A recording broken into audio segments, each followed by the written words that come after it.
Ready when you are. Okay. So first of all, I want to say thank you so much for joining us today. Yeah, thanks for being here. Yeah, and I appreciate the way you've extended the hospitality from WANADA to DaiTechCorp. For sure. And I don't know if Brent has shared with you, but the business that we're in is electric vehicle adoption. And I'm a tech entrepreneur. My specialty is EV charging and charging infrastructure. Great. Yeah. Real happy to be here. Yeah, there's a lot of EVs to see There's here. a lot of EVs to see, and there's no electric vehicle adoption without electric vehicle charging. That's right. Absolutely. We're in the right place. All right, so you've seen the questions, and we're just going to start from the top and just go all the way through. Great. No problem. All right, so explain to our followers what WANADA is, Yep. who WANADA is, Sure. and who do you represent, who does your organization represent? Yep, so WANADA is the Washington Area New Automobile Dealers Association. So we represent all of the franchise new car dealers in the DC metro region. So there are about 200 dealerships that are franchised by the manufacturers here in the DC metro. Those are spread around suburban Maryland and Northern Virginia. We do a number of things representing the dealers. The biggest thing that we do is the Washington Auto Show, where we're standing right here. So the show is owned and operated by WANADA. So the point of the show is to get consumers down, bring them down to the convention center to get excited about buying a new car, going out to a dealership and buying a new vehicle. Okay, that sounds great. And why should, there's a lot of talk about the changes in the industry and franchising. There's a lot of direct opportunities for direct sales. Why should a person buying an automobile choose a WANADA dealer versus going to direct sales like Tesla or company? Yeah, I can think of two really good reasons. One is a lot of times the direct sales model is compared to Apple computers. Okay. Well, you would buy an Apple computer directly from Apple. Why wouldn't you buy a vehicle directly from the manufacturer? And I can understand the logic of that argument, but it misses a couple of key points. Number one, if your Apple computer breaks, it's not going to kill someone. You or somebody else, but your car might. So service and maintenance on an automobile is far different. It's just a completely different ballgame than a consumer electronic product. So having that local dealer in place where you're going to take your vehicle to get serviced, where you can call if something goes wrong, who's going to be your advocate to the manufacturer. It's much easier to call a local business than it is to call a multinational, multi-billion-dollar company. Exactly right. So when you have your local dealer that you purchased your vehicle from, you have that advocate for you when something breaks, when something goes wrong, if there's a recall, any of those types of issues, you want to make sure that you have somebody on your side who's incentivized to get that car working properly and fixed properly. The second really big reason is price. People will think, well, a car dealer is just a middleman. I must pay more if I go buy my car from a dealer as opposed to purchasing it from a manufacturer. Actually, that's not true because dealers can discount their prices and everything like that. Consumers on average, in 2019 was the last study I saw on this, paid 6% lower at a dealership than they did from a direct distribution. Okay. So not only are you getting better service using a local dealer, but you're getting a better price too. And that the difference in price is due to the manufacturers will sell at MSRP. Correct. Versus the dealer is willing to make a margin. Exactly right. Okay, that sounds wonderful. What about, we're seeing a lot of emphasis on electric vehicles. They're like all over the floor. Absolutely. This year, 2 years ago, it was novel. Yep. Why has, Yeah, absolutely. Why has WANADA decided to change its presentation so much more drastically this year than they had? The last time was 2019. Since 2019. 2020 was the last show that we had. Okay, 2020. And there's definitely significantly more electric vehicles or some sort of electrified vehicle, whether it's a hybrid or a plug-in hybrid, on the show floor today than there was 2 years ago. There's no doubt about that. We represent the manufacturers, so when we put together the auto show, Toyota, Ford, General Motors, they come in and they bring in whatever vehicles they want to display. So the higher prevalence of electric vehicles on the show floor this year is due to that being a higher priority for the manufacturers. So everything that the government is doing to try to promote electrification, they're listening to and responding to, and you see the evidence of that. You can see that we're standing right here in front of two Prius Prime plug-ins. That's actually my car right there. I drive that same color, that same model. It's not my personal vehicle, but if you saw my car, it would look exactly the same. Toyota, they just revealed the brand new BZ4X at our show on Thursday. That's their first full battery electric vehicle. It's going to be available for sale later on this year. And Toyota has a Tundra hybrid pickup right over there. It's the white truck. You can sort of see over the people on the turnstile over there. So in just one stand, you have, just within eyesight, 4 really revolutionary electrified models that are available for sale. And this stand is representative of every stand in the show. There are just so many more EVs that are being manufactured, so that's why they're here. Okay, great. All right, so I have a question. Going back to the policy. Sure, okay. yeah. And the CEO, Mr. Vedder, the CEO of Cars.com, stated that franchises have a huge opportunity in service advantage over the new EV companies. What are the type of moves that your members are making to add value to the EV buyer experience? Mm-hmm. Well, you think about it like this. If I'm a brand new automaker, what do I want to do? Do I want to build a distribution network from scratch? Right. Or do I want to take advantage of a distribution network for my product that's already in place? Okay. The 16,500 franchise new car dealers nationwide is a ready-made distribution network for any new entrant into this market. So what are our dealers doing right now? Well, they're training their sales staff, they're training their service staff, and a lot of the dealers, particularly in this region where EVs have a slightly higher adoption rate than maybe some other places in the country, you're seeing more and more dealers install that charging infrastructure into their dealership because they want their dealership to be a hub for EV enthusiasts to come and gather. Okay, great. And how are your members helping the EV driver connect the dots to make certain they end up with an EV charger at home if it's possible? Yeah, if possible. That's a great question. A lot of that, again, goes back to the manufacturers. Okay. So Ford, when they released the F-150 Lightning, one of the really innovative and successful things that Ford Motor Company did is they package at-home charging infrastructure with the purchase of the truck, if that's something that you want as well. So you can get your Ford F-150 Lightning pickup truck, and you can get the accompanying charger installed at your house, and you do all of that at the point of sale at the dealership. That's a brand new model. None of the other manufacturers that I'm aware of are doing that right now. But I think that other manufacturers are certainly watching that. They're certainly watching what it's doing to Ford's stock price and seeing the success that Ford is having with that being a major component of the new F-150 Lightning offering. And so I think we're going to see more and more of that as the rest of the manufacturers adopt. Well, it makes sense, especially who the market is for the F-150s. A lot of folks who are, folks in the trades and things like that. That could be a customer to us, but a lot of those people in that market could probably also install their charging station. Or they have relationships with people who could do it. It could be a weekend project for some people. Sure. But for the vast majority of folks who buy cars and maybe not the work trucks, it's probably going to be something they need to call a company like DaiTechCorp. I would think so. Yeah. That's good. We did work recently. I think it was a Bolt. I think Chevrolet offers, one of the companies offers a rebate. In addition to the rebates that the consumer would get from the power company and also the electric company for purchasing an EV charger. That's great. Yeah. It was about $1,400. Yeah, great. That's wonderful. Yeah. All right. So then the next question is about the public infrastructure. Sure. Okay. So there's a lot of conversation during Policy Day, the whole week, about public charging. Yep.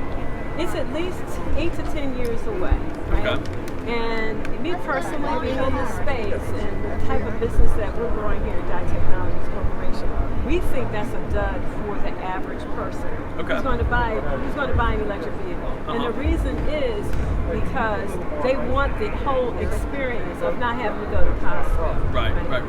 So in order to help adoption, I just wanted to know what is WANADA doing to also promote at-home charging versus relying on the public charging that is coming, but at-home charging can start right now. Yep.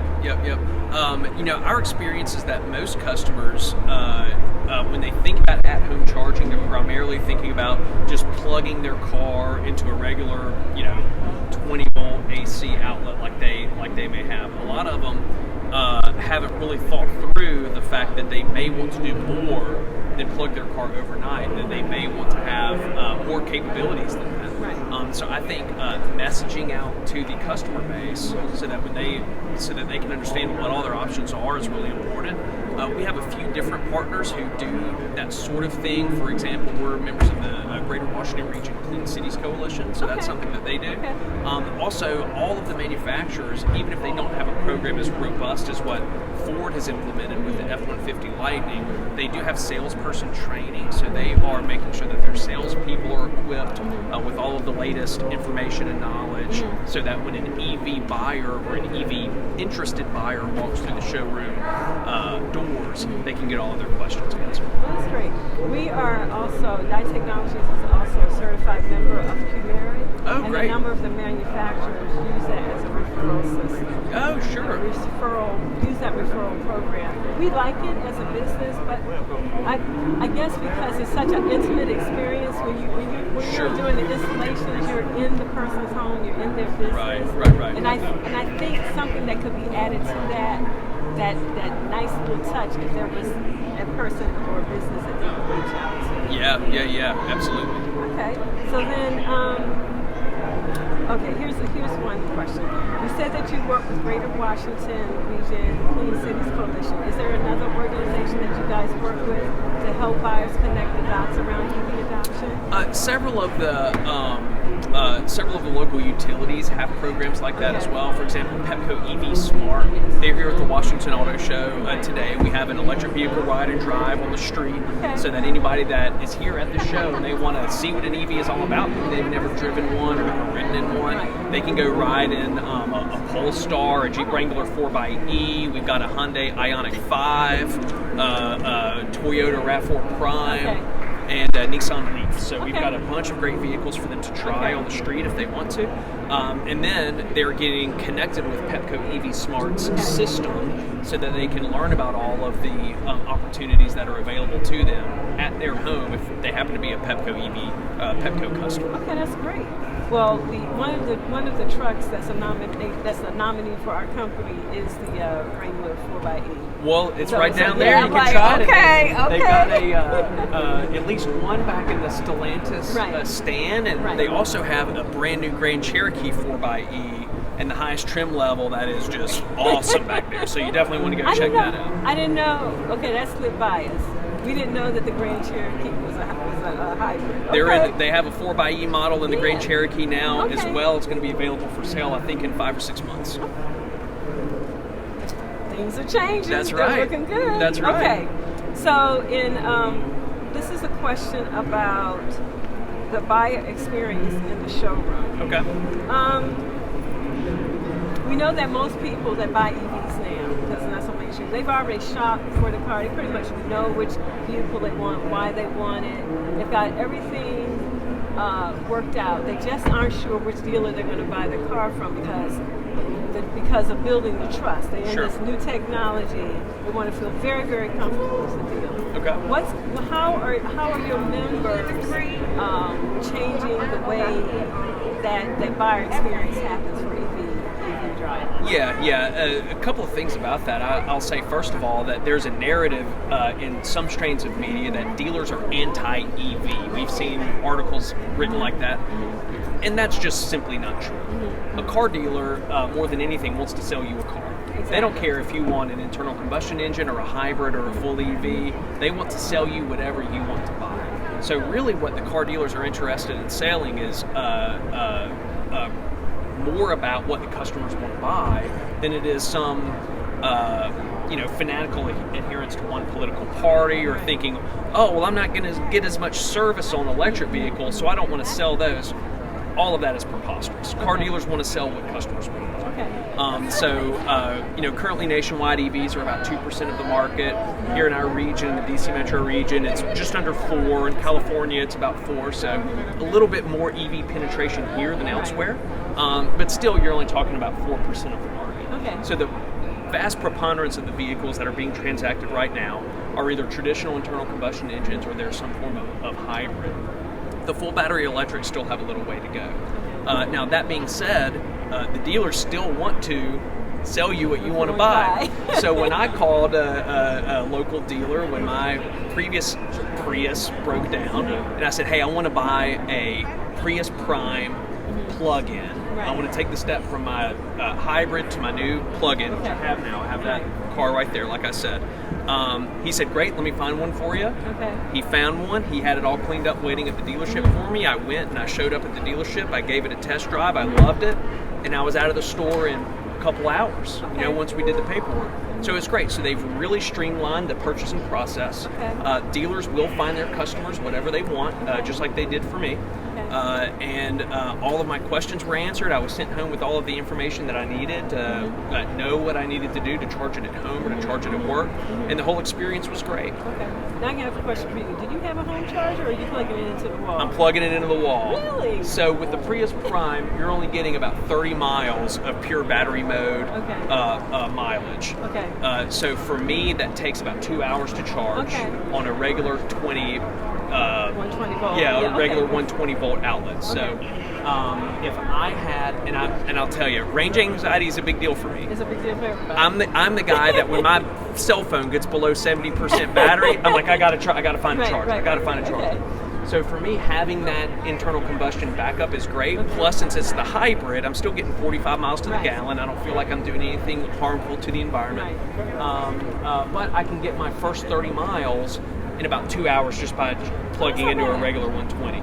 Now, if I had a pure electric vehicle, and I needed to rely on that car for 250 or 300 miles, then yes, I think somebody in that situation should much more seriously consider having a faster way to charge that battery up than just the regular 120. Some of our earlier customers found out how long it took for their cars to charge when they were relying on it. They were mostly hybrids, And so that's our earliest customers were the ones who were like, it takes too long. I'm not charging at work anymore because everyone was working remotely. I'm not charging at work. It's too long in the socket. It's like 24 to 36 hours. I'm pulling my hair out. Install us a charging station. So, yeah, if you need to get 300 miles of range and you're running the kids around all morning long, and then in the afternoon you've got to go pick up your groceries, pick up your kids from school, and you're running around again, that intervening period between all of your morning errands and all your afternoon errands is not long enough to recharge that battery. So you have to do something. So that's where your company comes in. That makes perfect sense. All right. Okay. So then the next thing is, what are the technical areas that your members need help on that they could maybe rely on local vendors like your own or experts in aftermarket to help your membership with and help them develop their programs? I think having a Rolodex of companies like DaiTech to call when one of their customers has questions. Hey, I want a home charging set up for my new Toyota BZ4X, but Toyota doesn't sell me one. Who do I talk to? So I think having that contact information so that they can transition that lead from their dealership over to a company like yours, I think would be a great, great resource for them. So that's what we're working on. There you go. Yeah. All right. And my last question is, tell me a little bit about the training programs. Are training programs coming through the organization, or do your training programs, are they based on the particular dealership, or is it some sort of mixed solution for helping bring the salespeople up to speed, the mechanics or the technicians, as well as even how you finance or insure the cars? Yeah, sure. So on the salesperson side and a little bit on the F&I side as well, most of that training is primarily either coming through the manufacturer or through the distributor. So in the case of Toyota, for example, I'll just continue to use them as an example since we're standing in front of their exhibit. Toyota, the factory will train their salespeople in the dealerships on whatever the latest models are. And then the regional distributor for Toyota, in this case it's a company called JM&A, they do a lot of field training as well. So they're going to make sure that everyone in the shop is up to speed on the sales side. On the service side, it's also primarily coming from the manufacturer. We do run an auto tech training program at WANADA, so we're taking young people that are interested in a career as an auto technician. When they come out of high school, if they don't want to go to a for-profit technical training college or a local community college, they can come to us. It's 100% free to the students. So we find them a job, we give them $500 worth of tools, and they don't pay a dime. They don't pay a dime. That's a great workforce development. It is. It's an apprenticeship workforce development program. We're officially licensed in Maryland and Virginia through the Department of Labor in both of those states. And so our students, our apprentices, work 5 days a week at the local dealership, and then 1 day a week they go to class at Montgomery College in Rockville or at Northern Virginia Community College in Alexandria. So, and we're seeing more and more hybrid material. We have to update the curriculum every 5 years. So we're seeing more and more hybrid material become more and more relevant in that curriculum, because there are special protocols that you have to follow when you're dealing particularly with the high voltage electric batteries in a BEV or a PHEV. So it's becoming more and more prevalent. Most of that training, again, on the technical side is handled by the manufacturer. So they'll have a certain number of technicians in the shop who are trained and certified to work on the high voltage batteries. But again, programs like ours are seeing that more and more as well. So this, I have a favor to ask. Sure, yeah. I would love for you to send me a link and some information about that program. I can do that. I'd love to put it on my website. Please. Share it with my followers. Great. Because Love that. I'm one of the things I'm pushing, one of the things I'm talking about today with Greater Washington region, CCC. Yep. It's about all the opportunities connected with this new industry. Great. And one of the things we need to, there's going to be shortages everywhere. Technicians are a huge one. Right, exactly. That's right. So I would love to share that with our followers. I'll definitely do that. Yeah, absolutely. Absolutely. Well, any other questions for me? I'm done. You have one for me? Have fun at the show. Okay, well, thank you. I'm having fun. Good. Well, thank y'all for being here. Really appreciate it. All right, yeah. Well, I will